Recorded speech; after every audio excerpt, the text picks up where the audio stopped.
Welcome to the Boomer Briefing Podcast, where we help you solve a critical business issue in 20 minutes or less. I'm your host, Jon Hubbard, shareholder and consultant here at Boomer Consulting. And my guest today is Gary Boomer. Hi, Gary. Thank you for being on this episode of the Boomer Briefing Podcast. Hi, John. It's my pleasure.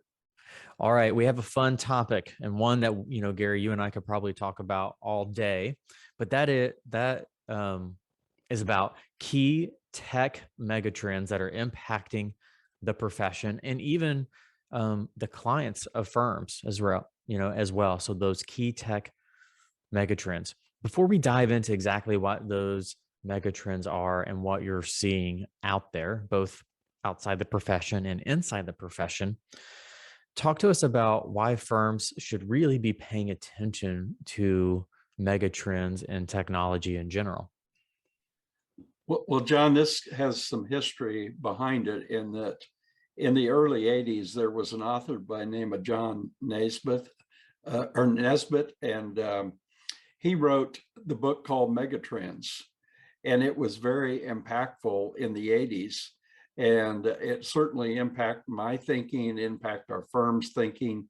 And now today, Peter Diamandis has done the same with what are the megatrends for the future and how are they going to impact you personally, professionally, and the organization that you're in. And that's a CPA firm, that's small business, that's a 501c organization. I don't care what it is.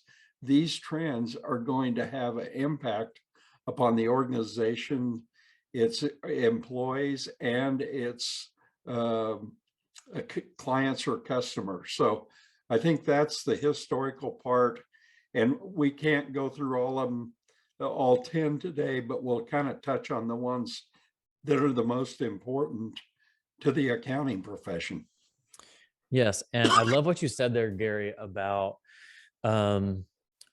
these mega trends, and even back in the 80s, first focusing on how are they going to impact you individually and how are they going to impact your firm. Something we talk a lot about in growth is if you pay attention to the B2C trends, the business to consumer trends, especially in the area of technology, you're getting a look into the future of what the B2B trends are, the business to business trends. And I think that's something you just highlighted there in your setup.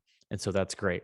Well, I want to make sure we spend the bulk of our time talking about these trends because I know you have a lot here. So I want to kind of, throw it to you. What's one of the first tech mega trends that you think our listeners need to hear about?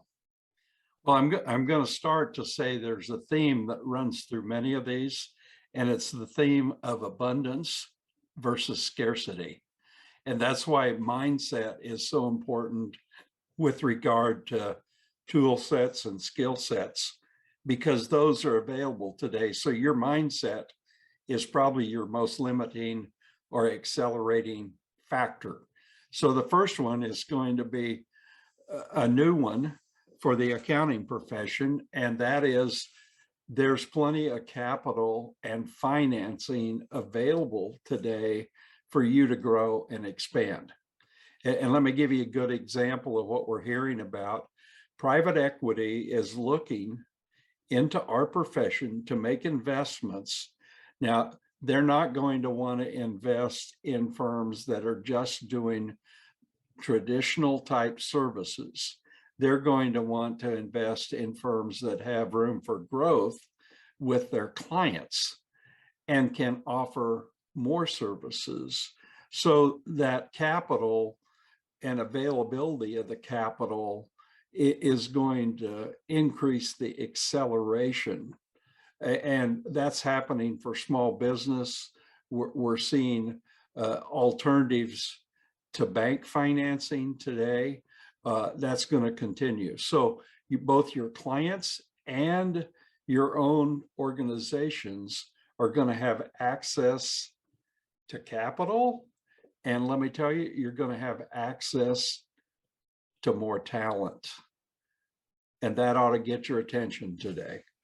Yes, because every firm is struggling with attracting talent, or maybe not even attracting talent, but there being enough talent out there to be able to keep up with the demand of the work that's available. So can you speak a little bit on that talent megatrend? Well, with the technology and particularly increased bandwidth, uh, satellite technology, high-speed communications throughout the world, you now have access to a broader employment market.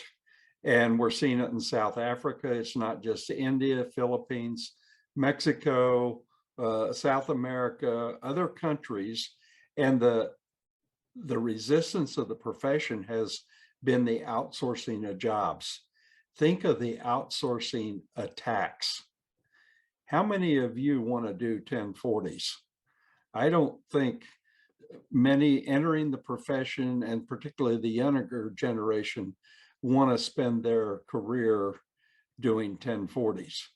So if you can automate the aggregation of the data, the preparation of the return, and the review process plus filing, now you need strategists. You don't need preparers and lower value workers.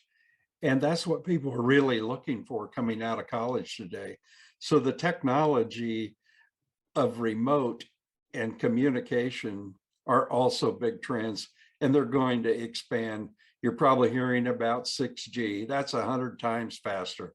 Is it here? No, but it's going to come faster than what you think.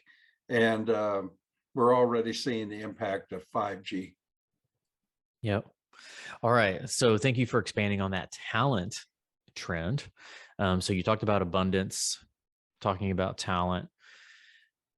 What's some of the next trends you'd like to share with our listeners? Well, if you understand your processes and standardize your processes, you can automate those processes.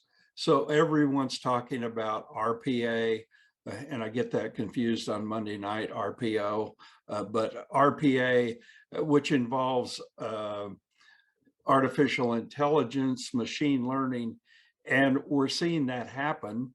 And what's amazing is some of the most innovative things are coming from some of the outsourcing companies. And they're forced to do that because they're halfway around the world, and they can automate a lot of this and improve the interaction and the cooperation, collaboration of a team versus a rugged individualist. And so we're seeing this as becoming a team sport and not so much a rugged individualist. And in order to meet the needs of the clients and the wants of the clients today, we're having to become team players, collaborate, and I think that increases the value to the client. Yep. No, that is great. All right. Let's highlight some of the mega trends that I would consider to be maybe kind of far out there, a little futurist, a little stretching our thinking. What are some of those that come to mind? Virtual reality, augmented reality, that's certainly a trend. It's going to have an impact on training. It's going to have an impact on firm meetings, how they get together and experience things together, and how they solve problems. So that's in the future. If you haven't tried an Oculus 2, I would encourage you to do that. It'll open your mind up of some of the things that are available and how quickly they're coming, not only to our profession. And this is going to have tax implications, which I'll always come back. Carbon credits and reduction of carbon around the world, that's not going to be solved by governments. I'm sorry. It's going to be solved by entrepreneurs who know how to do this today. It's just the tax credits are coming, and I am very positive about how this is going to be impacted. So that's another trend that we're going to see more innovation in improving the world. Yep. So one category of kind of these mega trends that I think can really stretch our thinking is the category of health, right? So, what are you hearing with regards to health and these mega trends? A lot. And as I get older, it's becoming more important to me.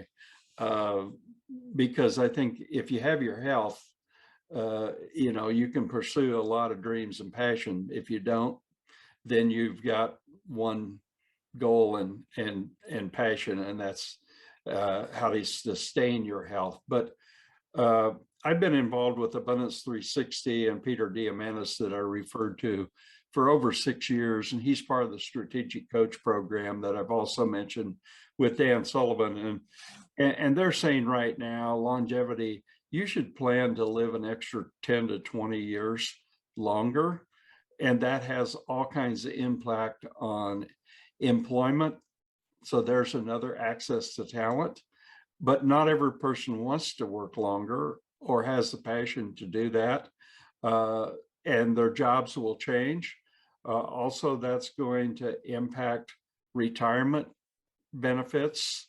It's just going to have a lot of impact on accounting firms and our profession. So longevity, there's a lot of research on this.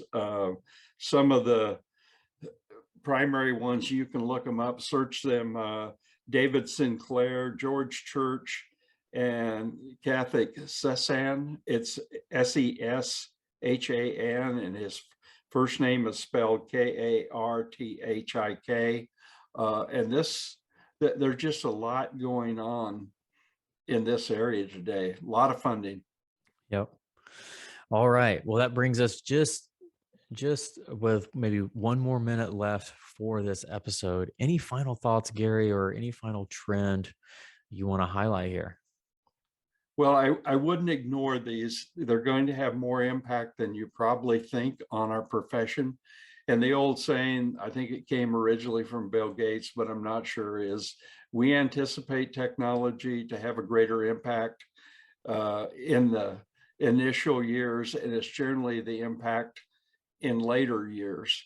But right now, that acceleration of growth and the law of accelerating returns is kicking in, because much of this technology is 20, 50 years old. So when it doubles today, it's like the old principle of, would you rather have $1 million today or a penny?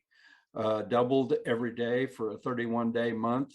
Well, I believe in the 30th day, you have about 5 million and something. In the 31st day, you have 10. So that's kind of the principle we're under today. It's happening much faster. All right. Excellent, Gary. Well, as always, you really know how to stretch our thinking. And that is, one of the goals of this podcast. So thank you for being on this episode, Gary. And for our listeners, we release new episodes every Tuesday morning. So every week we like to mix up the theme of the topics to keep it fresh, but it's always relevant to the accounting profession and to your firm. So if you like these conversations, please go ahead and subscribe. Thanks to our listeners, and Gary, thank you again. My pleasure.